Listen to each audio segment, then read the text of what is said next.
Добро вечер во емисијата 360 степени налсат. Како на брза лента се редат настаните на политичката сцена. Денот почна со изјавата на пратеникот на Алтернатива Скендер Реџепи дека не сака неговиот подпис да стои близу до оние на пратениците од Левица, а привршува со решението на Управниот суд според кое ќе нема прегласување во Желино, што беше поводот за беса да им се налути на ДУИ на СДСМ. Во меѓувреме во собранието е поднесена иницијативата за гласање доверба на владата, формално со 61 подпис, иако статусот на најмалку еден од нив не е јасен. Вечерва заседаваше и раководството на Алтернатива, но се тврди дека нема одлука и дека како ќе се постави партијата ќе се знае до четврток. За тогаш Талат Џаферија закажа седницата на која ќе се дискутира иницијативата и пред полноќ ќе се гласа за доверба на владата. Во меѓувреме Зоран Заев излезе со пост на Facebook во кој како да сака да каже дека тој или владата има мнозинска поддршка во собранието. Ова е темата на која ќе ја отстапиме најмногу простор во ова издание на 360 степени. Ќе одиме на реклами, па се враќаме со содржините.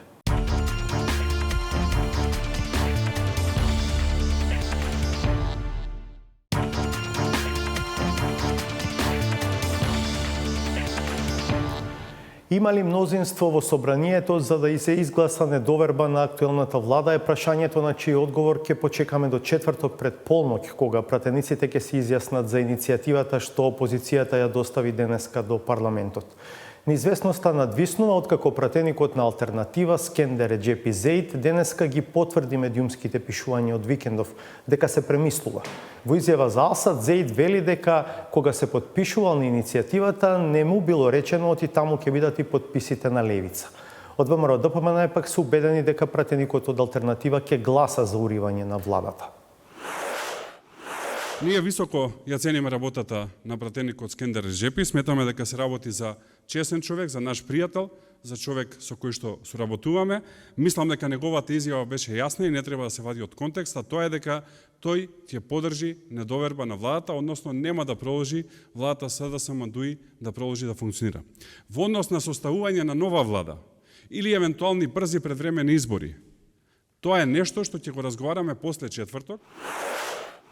Ајде, што точно изјави пратеникот на Алтернатива денеска за Алсат?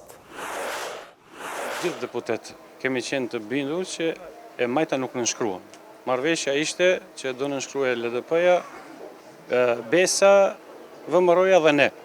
Dhe në frymën e kësaj po dakordova që t'jap nënshkrimin dhe do jep gjithmonë çdo nënshkrim kur duhet që të largohet e keqja e quajtur BDI për shqiptarët, por kjo nuk është me çdo kusht. Edhe qëndrimi i Alternativës është gjithmonë ka qenë i tillë që ne nuk guxojmë të identifikojmë vetëm me një subjekt politik i cili është anti-shqiptar me gjitha elementet. Kështu nuk e lejoj në jetën time ta njollosi dinjitetin tim familjar për asnjë çmim. Mickovski dje tha se është i sigurt në nënshkrimin tuaj, po derisa votbesimi hidhet në votim. Dhe sigurisht e majta nuk largohet nga votimi i saj. Si do të veproni ju? Këpaj duhet ta testoje bindjen time se sa i rrit besnik dinjitetit tim. Nuk i kam borxh as Mickovskit, as Zaevit, as Ali Ahmetit, as kujt. I kam borxh dinjitetit tim dhe opsionit politik idealit në cilën unë frymoj. Unë frymoj në një ideal për një shoqëri më të mirë shqiptarëve, por gjithsesi jo me ata që urrejnë shqiptarët, jo me ata që fërien duke ofenduar shqiptarët. Atë nuk do e lejoj, do e testoj ai dinjitetin tim dhe vendimin tim. Janë nënshkruar disa lista. Njëra ndërta është edhe për mandatar. A ju ka tregu VMRO-ja se për çfarë keni nënshkruar, se 4 lista e nënshkruar? Në esencë janë nënshkruar 4 lista. Detajet askush nuk e di, por ne jemi dakord, unë do isha gjithmonë dakord për çdo nënshkrim që të rrezohet kjo qeveri. Që të bie pushteti i BDI-s, gjithmonë do isha dakord dhe sot po gjenden 2 zaventësime, 2 nënshkrime tjera, nënshkrimi im do jetë valid. Por në asnjë rast nuk do pranoj që nënshkrimi im të ri ngjit me nënshkrimin atyre të cilët karrierën e tyre politike e rrisin dhe zgjerojnë duke na shah neve shqiptarëve si në aspektin kombëtar dhe atë fetar. Këtë nuk do e lejoj në asnjë rast. Pyetjet fundit, a keni mbështetjen e deputetëve tjerë për këtë? Ja, s'kam nevojë të marr mbështetje para askënd, se partia është subjekt politik jemi me i cili gjithsesi rrit trup. Unë e them këtë çështjen familjare, personale, dinjitetit tim dhe këtë do e përcjell edhe organeve partijake që do kisha dashur edhe organet partijake ta kenë këtë qëndrim, sepse fundja Gjithë kemi një obligim para këtij populli dhe obligimin që kemi marrë ne nuk është që ne t'i shërbejmë kauzave të opsioneve tjera anti-shqiptare, por që shërbejmë shqiptarëve në gjitha mënyrat apo format tona. По ова изјава на Скендер Реджепи доцна попладнето на состанок се собра раководството на Алтернатива, партија која е во коалиција со Алијанса за албанците, има вкупно 4 пратеници. Одлука нема, а наместо лидерот Африм Гаши или другите пратеници изјава даде портпаролот Орхан Муртезани. Ке ги убедите или ке ве разубедат? Ке видиме. Став на гледање. Дебатите внатре во партијата се уште траат и до овој момент немаме никаква одлука, со оглед на тоа дека имаме време до четврток, дискусиите во партијата ќе продолжат и утре и најкасно до задутре, до среда ќе имаме конкретен став во врска со тоа како ќе настапат нашите пратеници. Меѓутоа, едно со сигурност може да кажам дека било каква одлука да имаме, тоа ќе се почитува од сите пратеници на Алтернатива. Во моментот нема никаква одлука за повликување од тоа што сме го направиле како пратеници на Алтернатива, затоа викам да оставиме уште малце простор, има време се уште, секако дека одлуката ќе биде јавно објавена.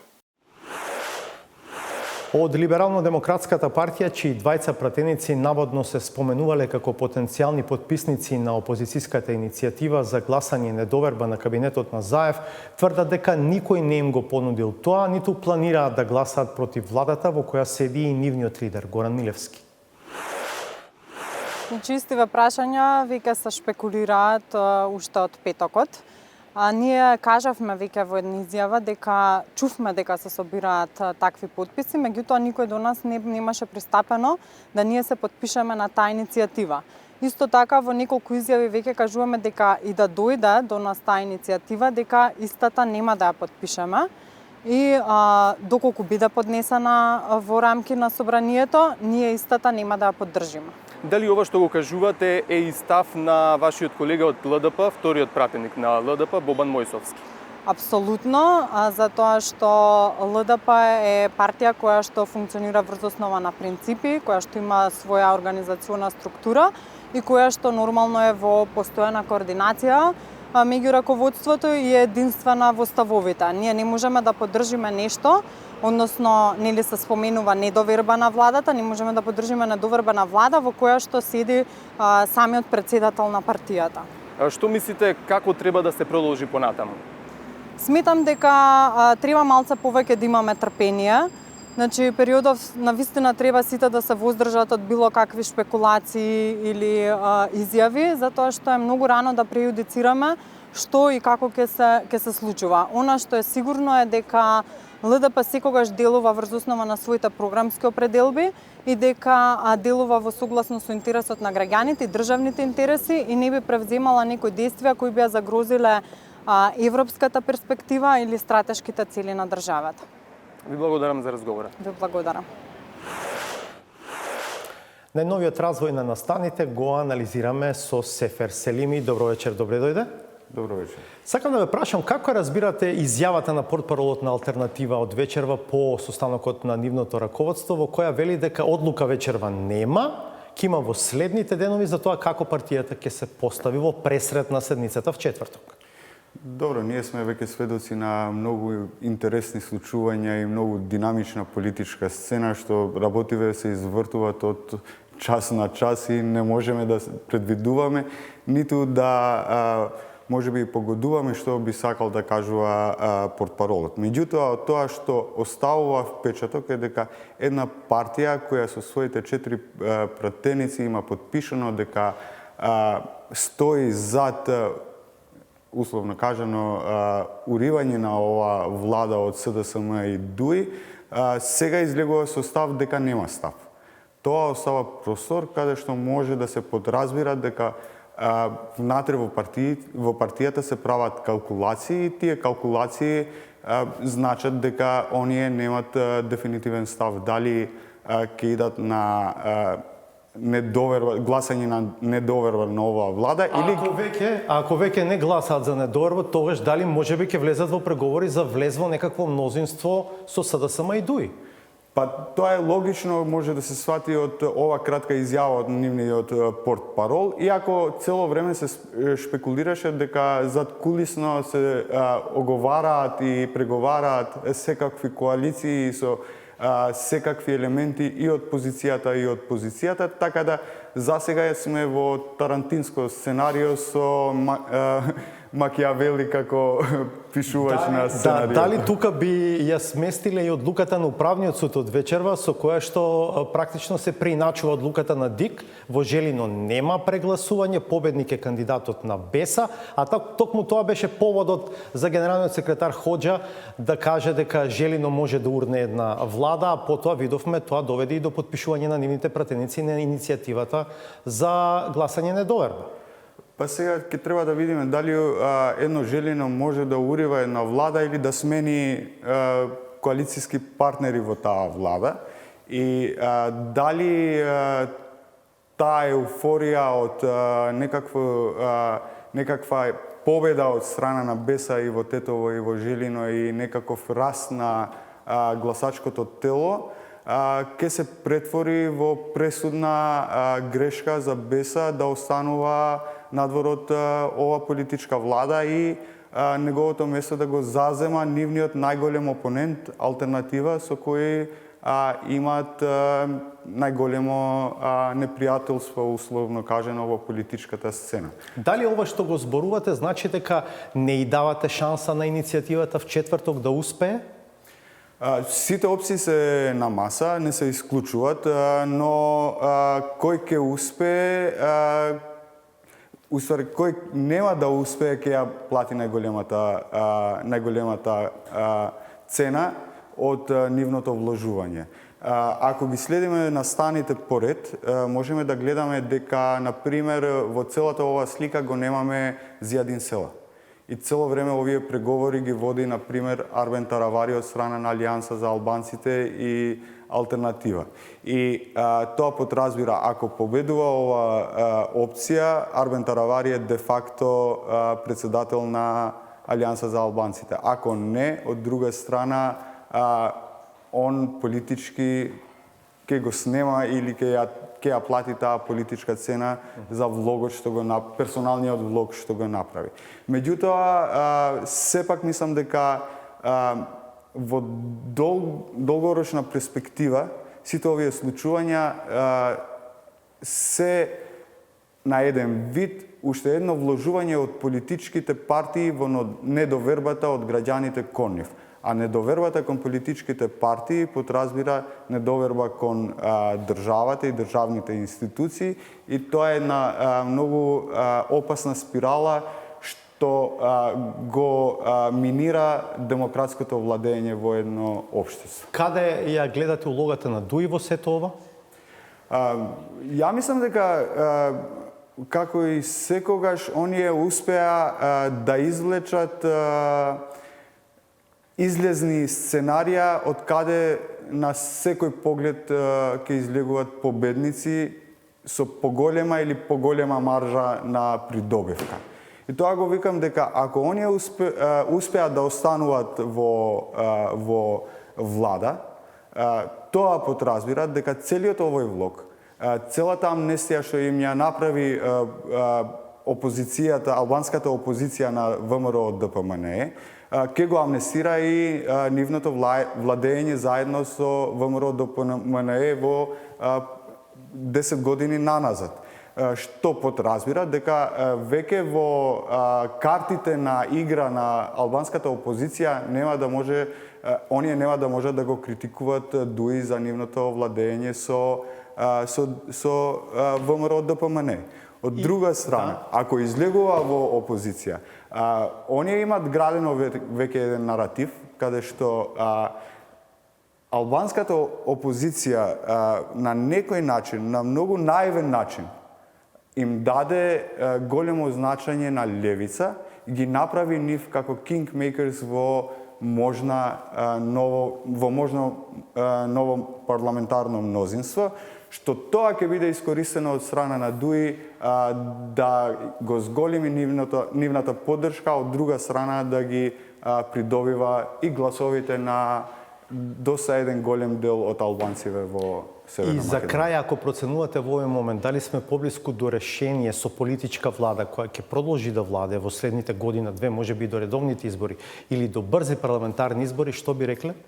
66. Благодарам многу што бевте дел од 360 степени. Без целосно и доследно почитување на Преспанскиот договор, Грција ќе блокира Северна Македонија во ЕУ. Двојна игра нема да помине, вели професорот од Универзитетот Македонија во Грција Јанис Армаколас во разговорот со Владимир Мирчевски. Mr. Armakolas, is there an interest among Greek public concerning latest political developments in North Macedonia? Yes, in the last few days, we have a lot of public interest. The Greek press is following very closely what's happening in North Macedonia. And I have to say also the opponents of the agreement in newspapers and increasingly politicians who are criticizing the government are using this opportunity to raise the issue of Greece withdrawing from the agreement or abolishing the Prespa agreement. So this is for them an opportunity, this political crisis in North Macedonia. Do you believe that Greek government can block further EU integration of North Macedonia if potential new government in Skopje does not fully implement and comply with the provisions in the constitution and in Prespa agreement? Well, listen, the alternate Minister of Foreign Affairs, Mr. Vavitsiotis, has already mentioned a couple of days ago that Greece will reconsider its position, or it may change its position on North Macedonia's EU integration course if there is nationalist rhetoric and not full implementation of the Prespa agreement. So this has already been stated officially. And I think those forces who are against the Prespa agreement, and they are within Nea Demokratia, within New Democracy Party, including at least one former prime minister, will pressure hard, for the government to actually have a very strong reaction to any such incidents coming from North Macedonia. What kind of strong reaction do you mean?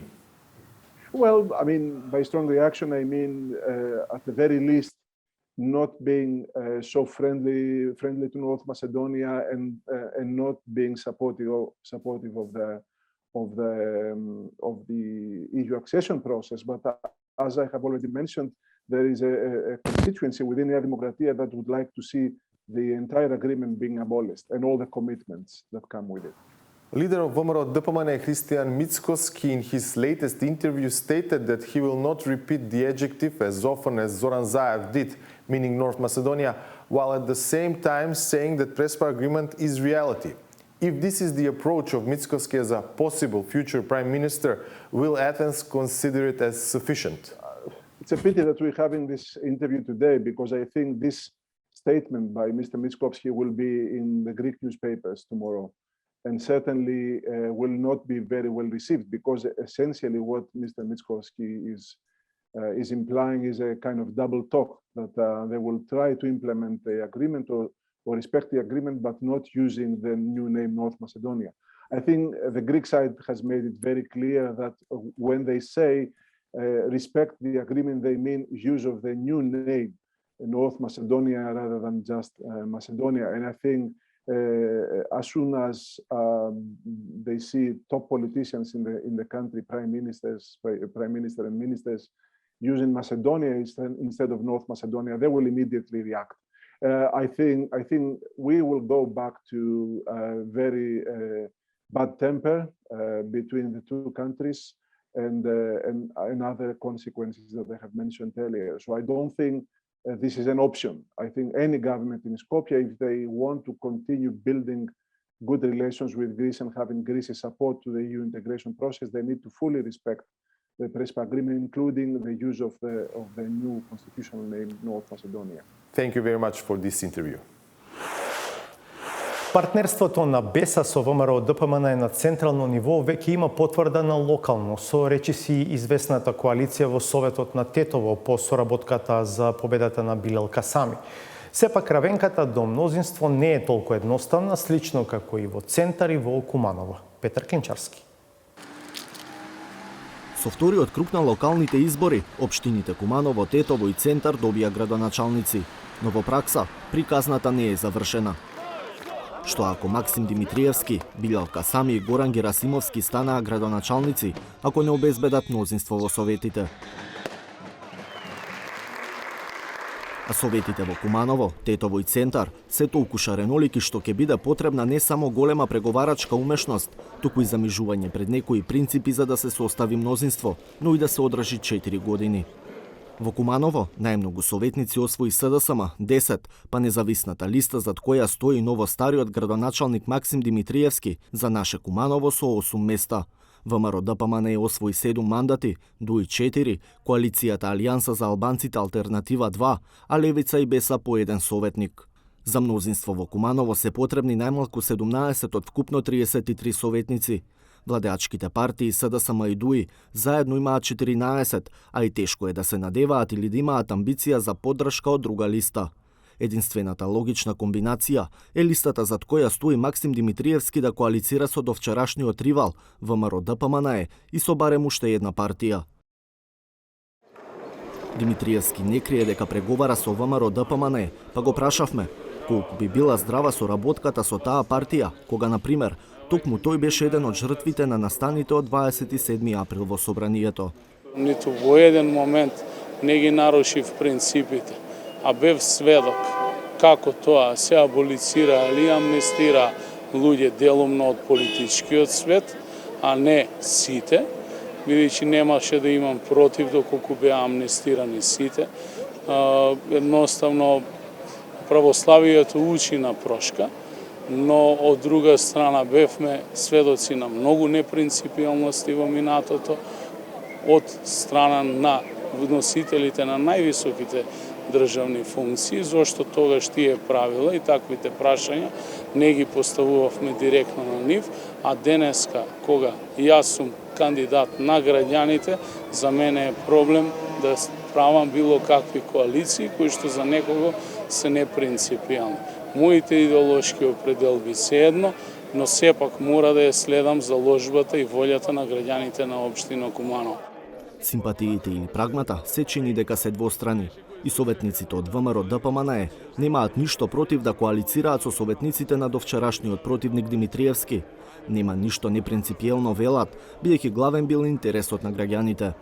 После првиот круг највисоките органи на партијата на ВМРО ДПМН заседава и дадоа, односно донесоа одлука и дадоа насока да се поддржат кандидатите што се спротивни на кандидатите на Социјалдемократскиот сојуз во Куманово, тоа беше господинот Максим Димитриевски, и преговорите одат во таа насока. Во однос на вашето прашање за колку е принципиелна, јас сметам дека не треба да се навлегува и да се разговара за принципиелноста на коалицирањето, од причина што фокус на нашиот интерес е и треба да биде добробитта на Куманово и на сограѓаните. Ако таа коалиција ќе значи подобро Куманово, зошто да не?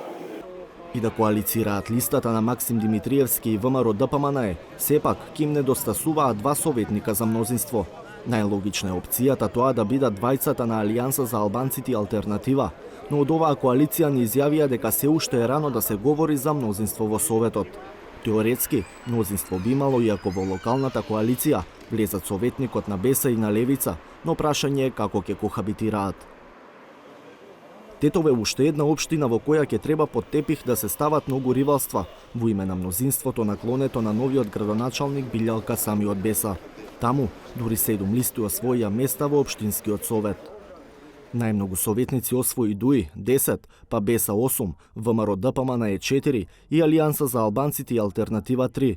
По двајца советници имаат ДПА, СДСМ и независната листа за подобро Тетово. За мнозинство во Тетово се потребни најмалку 16 од вкупно 31 советник, а клучот е кај независната листа за подобро Тетово. Зошто? ДУИ, иако освои најмногу советници, заедно со партнерите на централно ниво СДСМ и ДПА, би стигнале до 14 советници, двајца помалку од потребното. Ако пак Беса на Касами се договори со партиите што им дадоа поддршка во вториот круг, ВМРО ДПМН и Алијанса и Алтернатива, ќе собере 15 советници, еден помалку за да има мнозинство. Така што, без независните, нема мнозинство. Касами тврди дека работата е завршена, ама во четвртокот не кажа со кого се договорил. Веќе имаме обезбедено мнозинство.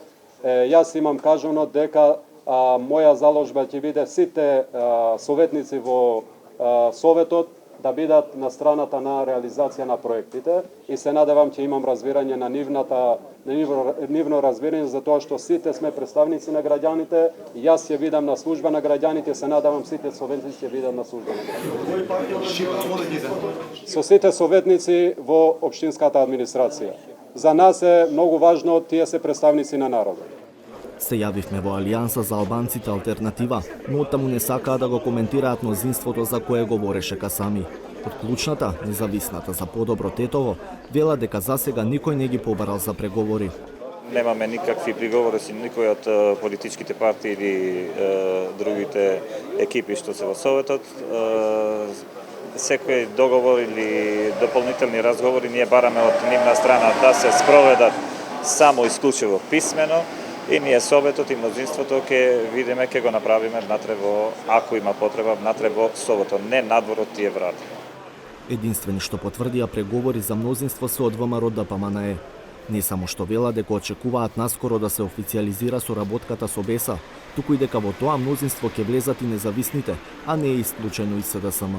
Апсолутно сметам дека формирањето на мнозинството веќе и не е големо прашање, затоа што има неколку опции за формирање на тоа мнозинство и пред се, како што ви кажав, многу поважно е она што тоа мнозинство ќе го работи во иднина. Нема да има блокада на Советот, тоа е многу важно, ќе се формира мнозинството за многу брзо, тука се двата советници од независната листа, тука се можеби советниците на СДСМ, има и други советници од Демократската партија на албанците, така да се надевам дека мнозинството ќе биде формирано набрзо, се во интерес на граѓаните. Од СДСМ потврдија дека се отворени за разговори. Нас интересот и фокусот ни е работењето кон подобрување на условите на граѓаните во Тетово конкретно и добробитта на граѓаните на Тетово. Во делот на изборните коалиции на централно ниво и на локално ниво ќе се водиме пак од нашиот фокус, нашиот работењето кон интересите на граѓаните. Тоа што е подобро за интересите на граѓаните кои што не гласале, тоа на тој начин ќе поставиме. Уште една општина каде клучот за мнозинството го држи независна листа е Центар. Во новиот совет СДСМ има 9 советници, ВМРО ДПМНЕ 7, независната шанса за Центар 3, Левица 3 и 1 советник има ЛДП. За мнозинство во 23 члени од совет се потребни најмалку 12 гласа. Природната коалиција СДСМ ЛДП брои 10 советника, а исто толку имаат и опозицијските ВМРО ДПМНЕ и Левица. И едните и другите не можат без шанса за Центар. Но за разлика од Тетово и Куманово, независните од Центар велат нема да коалицираат со никого. Не планираме да влагаме во никакви политички коалиции со партии. Уште почеток на нашата иницијатива намерата ни беше да действуваме самостојно практично и во Советот да работиме тема по тема. Околу некои теми јас сум сигурен дека ќе најдеме заеднички јазик со можеби и со сите партии во Советот, околу некој можеби со една или со друга страна. Меѓутоа, во секој случај не би се ограничувале со никакви коалиции со една партија или со една страна во Советот, само кога ќе останеме отворени за сите конструктивни, аналитички, издржани предлози од сите страни. Предпоставувам дека таков однос ќе имаат и другите кон нашите предлози. Ставот на Димевски значи дека во следните 4 години градоначалникот на Центар Горан Герасимовски ќе мора да ја има наклонетоста на независните советници за да му поминуваат одлуките. Максим Димитриевски во Куманово секако ќе ја ужива поддршката од своите независни советници, но останува да се види како социјалдемократот ќе се носи со коалицијата со десницата. Најжешко, се чини, ќе биде фотелјата на Касами. БЕСА ќе мора да подели голем дел од општинскиот колач за мнозинство, а тој секогаш ќе биде лесно расиплив.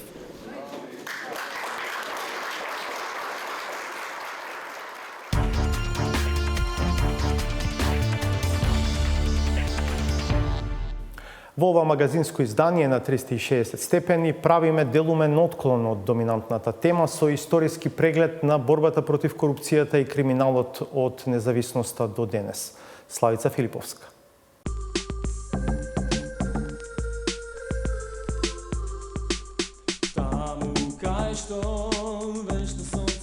На 8 септември 1991 година, мнозинството граѓани во тогашна Социјалистичка република Македонија решија дека сакаат самостојна држава. Да ви честитам, слободна, суверена и самостојна Македонија.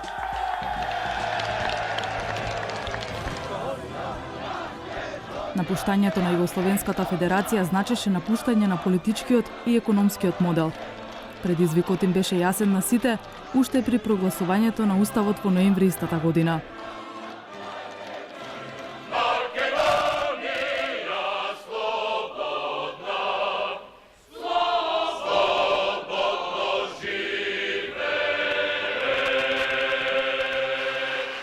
Престои внесување на голем број значајни системски закони со кои ќе треба да се уредат односите во политичкиот и економскиот живот. Собствена парична единица што ќе го носи името денар.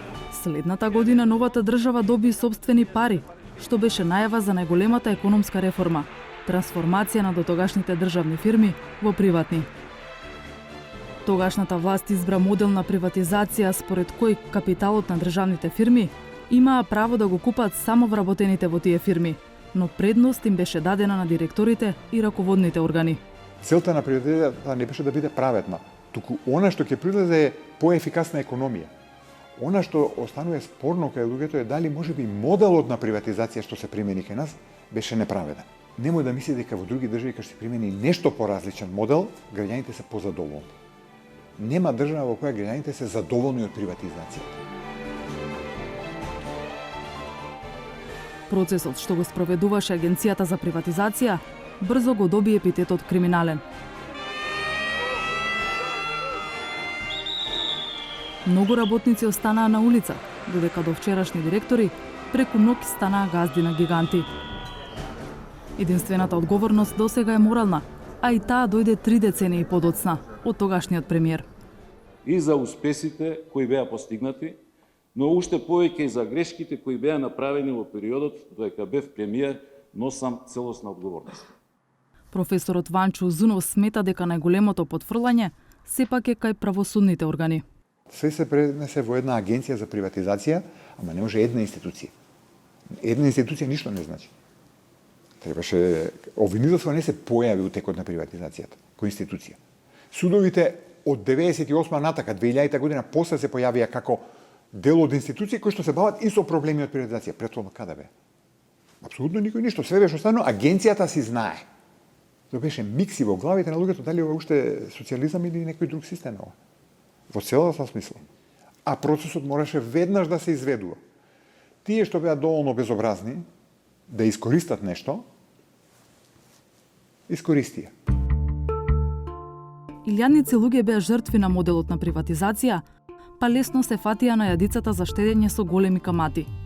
Така во 1997 пукна втората најголема корупцијска афера – ТАТ. Над 13.000 граѓани останаја без околу 60 милиони евра депозити во битолската штедилница под водство на Сонја Николовска, жената призната како најдобра стопанственичка само една година претходна.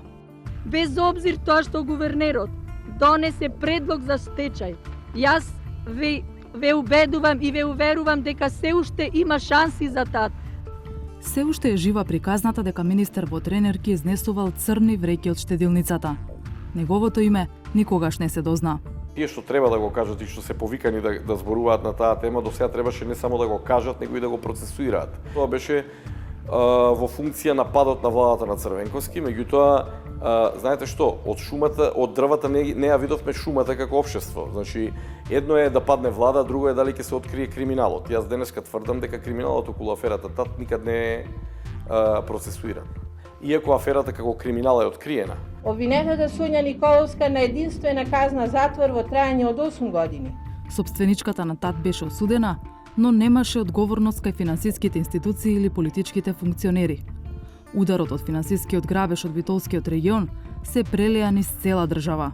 Ми се чини дека во случајот на ТАТ не се работи само за штедилница афера, туку се работи за еден октопод кој што ако го расцениме до крај, не знаеме до каде по отделните пипци на тој октопод ќе стигнат било по хоризонтала, било по вертикала во висина на институциите.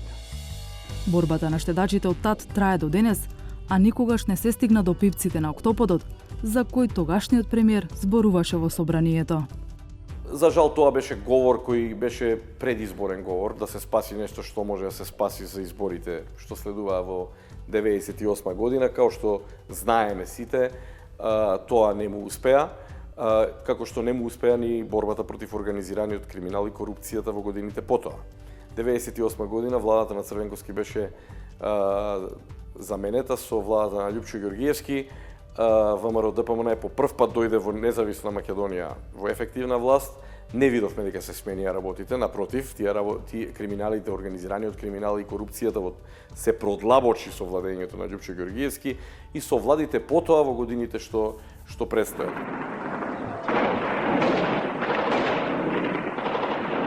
Мандатот на Љупчо Ѓоргиевски го одбележа и конфликтот во 2001. Годината кога ја загуби власта, 2002, се формираше првото тело за превенција од корупција – Државна комисија за спречување на корупцијата. Прва председателка беше Слагјана Тасева. За прв пат политичарите пополнуваја анкетни листови за имотот, се донесе првата државна антикорупцијска програма и се сменија 14 члена од Уставот, но останаа старите проблеми. Националната платежна картичка, например, или случајот Фершпет, или случајот Телеком, или Окта. Значи, ние сите тие случаи ги одработивме и ги доставивме до јавното обвинителство. Случајот, сите тие и ден денеска немаат разрешница во нашите институции и тука е главниот проблем. Тој состав на ДКСК отвори една од, ако не најголемите, тогаш најзвучните корупцијски афери во историјата на земјата. Позната е како Бачило. Овчарот и снифарис Џемаили од Тетовско камењане успеал да извлече околу 700.000 евра од државата за наводно гранатирање на неговото бачило за време на конфликтната 2001. Џемаили го подкрепил тврдењето со вештачења дека стотици овци се убиени, а преживеаната стока е травматизирана. Од штетата на овчарот стана афера врз основа на една реченица што антикорупцијската комисија ја прочитала во ревизорски извештај за Министерството за одбрана. Ѓаволот е во деталите. Еден таков детал ситен, кој што вели не знаеме зошто платиле без да се жалат, доведе до тоа да видовме во судскиот предмет во кој што направивме увид дека во тоа време на тоа место немало прелети на било какви објекти, односно летала од армијата, и не можеле тие да предизвикаат штета на тоа стадо. Што значи, некој судија тоа го видел, ама не го земал во предвид. Овчарот Џемаили одлежа 3,5 години затвор. Тврди дека целиот имот му е запленет и дека во екот на аферата трпел притисоци од тогашниот министер за правда Михајло Маневски. Ја го прифатим ова заштитен сведок, јас сум лажен сведок. Знам што е. А знаевте против процеси против кого ќе учествувавте? Ми испомнувале. Да, видив. Кој е прв? Прв бил Владо Бушковски, да не верадим другите, ја не ги. Тие судба 18 судии беше да ги сечеме, ќе ги сечеме. Кој ќе ги сече? Така ви рекоа дека ќе ги сечат? Овој власт што беше претhodниот, ВМРО. Ќе ги пресечеме тројца јавни обвинители, Владо Бушковски. Во деценијата што следуваше по доаѓањето на власта на ВМРО ДПМН на Никола Груевски, беа отворени повеќе корупцијски предмети, главно против политички противници и службеници од пониските ешалони. Медиумските спектакли најчесто паѓаја или уште се влечкаат по судовите, а во позадина владеачката партија стана најбогатата во Европа. Одговорот на прашањето како ВМРО ДПМН по Никола Груевски стана најбогатата партија е едноставен, преку злоупотреба на државните и на јавните ресурси, на јавните пари и тендери, преку креирање на големи, така наречени инфраструктурни или културни проекти, како Скопје 2014, изградбата на разноразни патишта со кинески и други добиозни кредитирања, ВМРО-ДПМН успеа да создаде со помош на својата мрежа на лојални бизнис партнери да ги извади тие пари користејќи се со разноразни мрежи од офшор компании, земји кои возможуваат даночни олеснувања и така да ги ограби граѓаните од она што им следува. Важноста на тие релации стана очигледна кога во 2013 година ВМРО-ДПМН ја изгуби најатрактивната општина во земјата – Центар. Се прегласуваше 3 пат, но на крај победи Андреј Жерновски, кој спроведе независна ревизија на мегаломанскиот проект Скопје 2014. Се проверуваше како Општинскиот совет се нашол во улога да одлучува за поставување на монументални споменици од државно значење, кога има мандат само за локални споменобележја, тоест бисти и плакети. Од анализата произлегуваше дека од 14 милиони потрошени средства за целиот тој проект, за спомениците говорам, околу 8 милиони евра се на некој начин проблематични, да не кажам злоупотребени. И Скопје 2014 не доби судска разрешница. Падна во сенка на веројатно најголемата афера од независноста – масовното незаконско прислушување од ДБК или познатите бомби. Граѓаните и опозицијата излегоа на улица, откако веќе немаше криење за тоа како се договарале тендери, кредити, провизии, уцени, инспекции, дивоградби. Секоја наредна влада која што ќе работи овде, да гледа овде и да се подсетува за никогаш повеќе да не се повтори. Мачните политички преговори со посредници од САД и ЕУ доведоа до формирање на специјалното јавно обвинителство во 2015 година. Пред летото од 2017 година ВМРО-ДПМН падна од власт, а во судот пристигнаа првите обвиненија. 6 години по формирањето на СЈО и речиси 4,5 години по поднесувањето на обвиненијата, само еден висок функционер од првиот ешалон на ВМРО-ДПМН има правосилна пресуда и издржува казна затвор. Гордана Јанкуловска одлежува казна во Идризово за еден од најмалите предмети – набавката на блиндиран Мерцедес преку однапред договорен тендер. Иронично, во истиот затворски објект е и шефицата на СЈО. Беше осудена затоа што ја искористила моќната позиција за уцени кон лица против кои водела истраги. Незината казна е поголема од онаа на Јанкуловска. Аферата силно ја потресе и за малку не ја бутна владата на Зоран Заев. Неговиот одговор кога победи на изборите во 2020 година беше воспоставување нова функција во владиниот кабинет. Новата влада е цврсто одлучна да се спротистави во периодот што следи на корупцијата и криминалот. Но историјата како да се повторува. Закони и случаи има, ама ретко допираат до оние на врвот. Антикорупционерите бараат побрза и поефикасна работа на обвинителствата, судовите и државните институции, иако предметите кои ги подкренале под сомнение дека во нив има незаконие се од особен јавен интерес, сепак надлежните во понатамошната постапка не презале никакви активности за постапките да финишираат. Проактивноста на антикорупционерите е нотирана и од Европската комисија во последниот извештај. Во него се оценува и дека земјава продолжува да ги консолидира постигнувањата во истрагите, обвиненијата и судските процеси за корупцијски предмети, па и на високо ниво. Но, констатира комисијата, корупцијата е распространета во многу области и останува проблем за загриженост.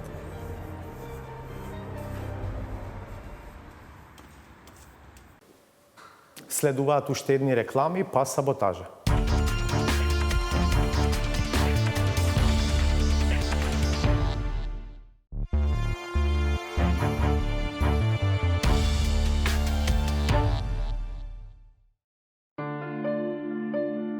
Истински предизвик е да се задржи вниманието во текот на едно интервју во моментот кога евидентно стигнуваат сигнали дека се случува нешто што го доведува под знак прашалник кредибилитетот на позицијата од која се партиципира во разговор.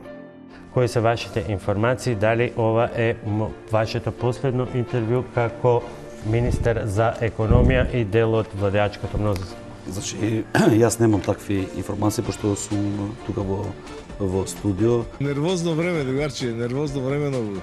И покрај јасните пораки кои се читаат не само од телефонот, туку и од лицето на соговорникот, впечатливо е дека невештата глума не може да ја сокрие фрапантната изненаденост од расплетот на ситуацијата. Па таа навидум се релаксира со брза досетка како коментар за објавените фотографии. Министре Бектеши, успеавте ли во меѓувреме да добиете некаква информација, бидејќи цело време работевте? Да бидам искрен, не сум добил никакви информации, но убаво изгледаше сликата, посебно со представникот на Левица, а зборуваме за европски интеграции.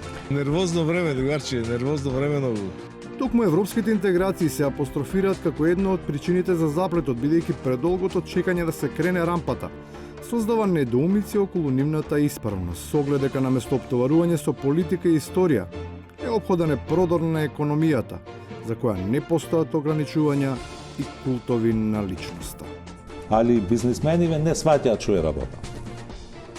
Ние не можеме да сватиме зошто е проблемот со ова. Значи, што треба да преговараме за Гоце Делчев? Па Гоце Делчев не бил бизнисмен.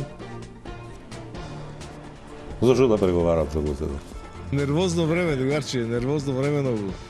Можеби не треба да се преговара за Гоце Делчев, но сосема е нејасно која би била идната позиција со оглед дека според општиот впечаток веќе ништо не е известно, па дури напомош не може да се повика и да даде насока ниту непознатата бугарка родена во Македонија.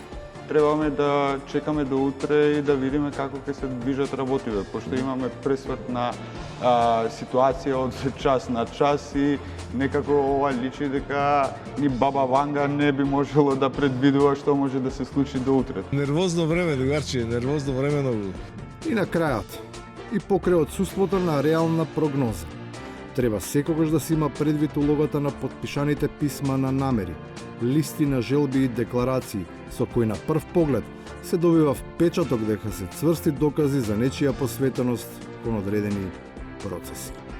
Дали сме толку забегани, не ми е јасно. Меморандум треба народот да знае дека е заебанција, дека е флоскула, дека е, како се вика тоа, представа, театар. Нека ми каже еден што го исполнил меморандум. Нервозно време, другарче, нервозно време многу. Меморандумите се само збор, а кај нас ниту еден даден збор. Особено откако и тие кои го имаат земено како своје име не го испочитуваат. Веќе не важи. Според тоа, и за едните и за другите, следува интересен и непредвидлив период, означен со само 6 збора, од кои 4 се повторуваат. Нервозно време, другарче, нервозно време многу. Благодарам што бевте со нас. Налсат следуваат вести. Ние повторно се гледаме в петок од 22.